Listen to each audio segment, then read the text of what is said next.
Hello students, मैं विकास अनमोल फिर एक बार आपके लिए सेकंड चैप्टर से क्लास 10th इंग्लिश बुक से अपना वीडियो नंबर 3 लेकर फिर हाजिर हुआ हूँ, जो आपका शेष बचा हुआ अध्याय है उसको करवाने के लिए। तो आओ एक बार फिर लेसन शुरू करते हैं। तो स्टूडेंट्स, शुरू करते हैं हम लेसन। यहाँ तक हो चुका है, आगे से स्टार्ट करें हम। It is from these comrades in the struggle that I learn the meaning of carriage. संघर्ष के दौरान इन्हीं साथियों से मैंने साहस का अर्थ सीखा। Time and again I have seen men and women risk and give their lives for an idea। मैंने अनेकों बार पुरुषों और स्त्रियों को जोखिम उठाते हुए और एक आदर्श के लिए अपना पूरा जीवन मिटाते हुए देखा है। I have seen men stand up to attacks and torture without breaking, showing a strength and resilience that defies the imagination।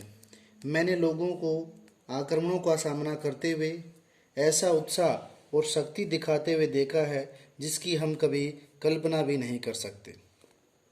I learned that courage was not the absence of fear but the triumph over it। मैंने सीखा कि साहस का अर्थ भय की अनुपस्थिति नहीं होता, बल्कि डर के ऊपर विजय प्राप्त करना होता है। The brave man is not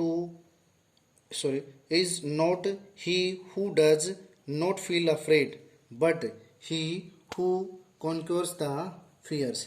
बहादुर व्यक्ति वह नहीं होता जो डरता नहीं है, बल्कि वह होता है जो उस डर पर विजय प्राप्त कर लेता है।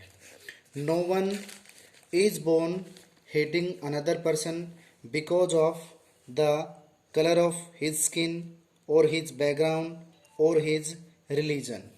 कोई भी व्यक्ति किसी दूसरे को उसकी चमड़ी के रंग के आधार पर, उसकी पृष्ठभूमि अथवा उसके धर्म के आधार पर घृणा करने के भाव के साथ कोई भी व्यक्ति पैदा नहीं होता। People must learn to hate and if they can learn to hate they can be taught to love। लोगों को घृणा करना सिखाना होता है। यदि वे घृणा करना सीख जाते हैं तो उन्हें प्यार करना भी सिखाया जा सकता है। For love becomes more naturally to the human heart than its opposite. क्योंकि प्यार करना सिखाया जाना घृणा करने से अधिक स्वाभाविक है। Even in the grimmest times in prison when my comrades and I were pushed to our limits. यहाँ तक कि जेल में रहते समय अत्यंत उदासी भरे अवसरों पर जब मुझे और मेरे साथियों को हमारी सहन शक्ति की सीमा तक धकेल दिया जाता था, I would see a glimmer of humanity in one of the guards, perhaps just for a second, but it was enough to reassure me and keep me going। तो पहरेदारों में से मुझे एक पहरेदार में भी मानवता दिखाई पड़ती थी, चाहे एक पल के लिए, लेकिन मुझे तसल्ली देने के लिए और मुझे चलाए रखने के लिए काफ़ी होती थी। Man's goodness is a flame that can be hidden but never extinguished. मानव के अंदर जो अच्छाई होती है उसकी ज्वाला को छुपाया जा सकता है, लेकिन बुझाया नहीं जा सकता। In life every man has two obligations. जीवन में प्रत्येक आदमी के दो उत्तरदायित्व होते हैं। ऑब्लिगेशंस टू हिज फैमिली, अपने परिवार के प्रति उत्तरदायित्व, टू हिज पेरेंट्स, अपने माता पिता के प्रति उत्तरदायित्व, to his wife and children, पत्नी और बच्चों के प्रति उत्तरदायित्व, and he has an obligation to his people, his community, his country, और अपने देश के और अपने समुदाय के लोगों के प्रति उत्तरदायित्व होता है। In a civil and human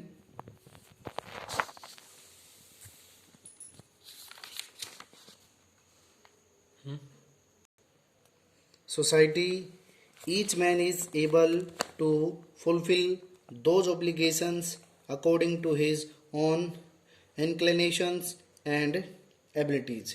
एक सभ्य और मानवीय समाज में प्रत्येक व्यक्ति अपने झुकावों और सामर्थ्य के अनुसार अपने उत्तरदायित्वों को पूरा कर सकता है, बट लेकिन in a country like South Africa, लेकिन दक्षिण अफ्रीका जैसे एक देश में, it was almost impossible for a man of my birth and color to fulfill both of those obligations.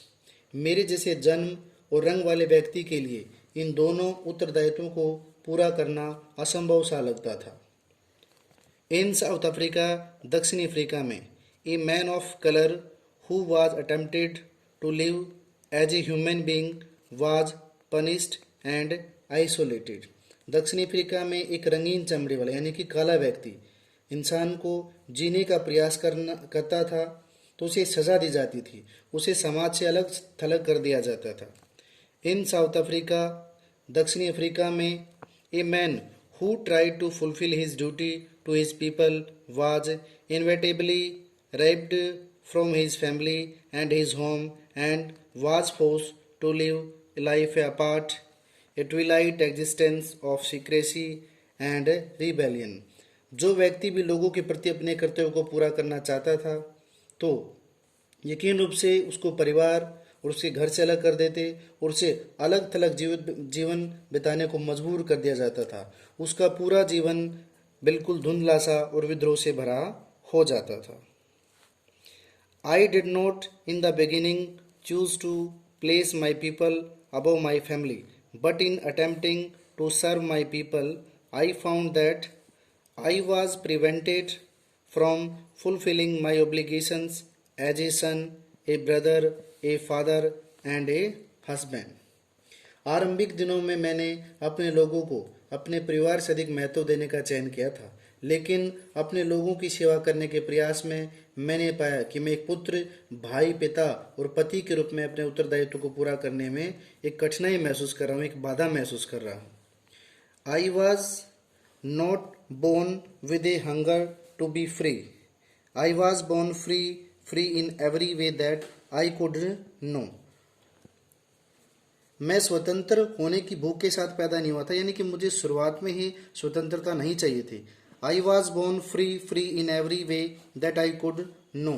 मैं स्वतंत्र पैदा हुआ था, सभी प्रकार से स्वतंत्र, जितने ढंगों के बारे में मैं जानता था.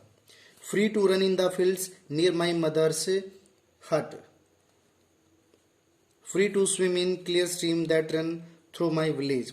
मेरी माता की झोपड़ी के पास खेतों में मैं दौड़ने के लिए स्वतंत्र था. Free to swim in clear stream, मैं अपने जो हमारे गांव के बीच में जो नदी बहती थी उसके साफ पानी में तैरने के लिए स्वतंत्र था. Free to roast mealies under the stars and ride the broad back of slow moving bulls. सितारों की छाया में बैठकर मक्के के दाने भूनने के लिए स्वतंत्र था और धीरे धीरे चलने वाली बैलों की पीठ पर बैठकर सवारी करने के लिए स्वतंत्र था. As long as I obeyed my father and abided by the customs of my tribe, I was not troubled by the laws of man or God. जब तक मैंने अपने पिता की आज्ञा का पालन किया और अपने कबीले की परंपराओं का निर्वहन किया तो मुझे मानवीय अथवा भगवान के किसी भी कानून में से कोई समस्या पैदा नहीं हुई थी. It was only when I began to learn that my boyhood freedom was an illusion. मुझे केवल तब पता चला जब मैंने पढ़ना सीखा कि मेरी बचपन की जो स्वतंत्रता थी वो केवल एक भ्रम था. When I discovered as a young man that my freedom had already been taken from me, that I began to hunger for it. जब मैं बड़ा हुआ तो मैंने पाया कि मेरी स्वतंत्रता पहले से छीन ली गई है. इसके लिए मुझे अब भूख का एहसास हो, यानी कि मुझे स्वतंत्रता की आवश्यकता महसूस होने लगी. एट फर्स्ट, आरंभ में, एज ए स्टूडेंट, एक विद्यार्थी के तौर पर, I wanted freedom only for myself. मैं केवल अपने लिए स्वतंत्रता चाहता था.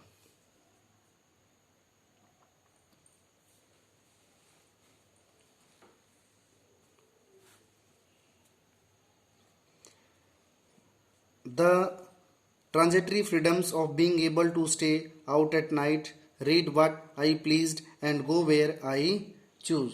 किस तरह की अस्थायी स्वतंत्रता, जैसे कि मैं रात भर बाहर ठहर जाऊं, अपनी मर्जी के अनुसार किताबें पढूं, अपनी पसंद के स्थान पर जाने की स्वतंत्रता मुझे मिल जाए।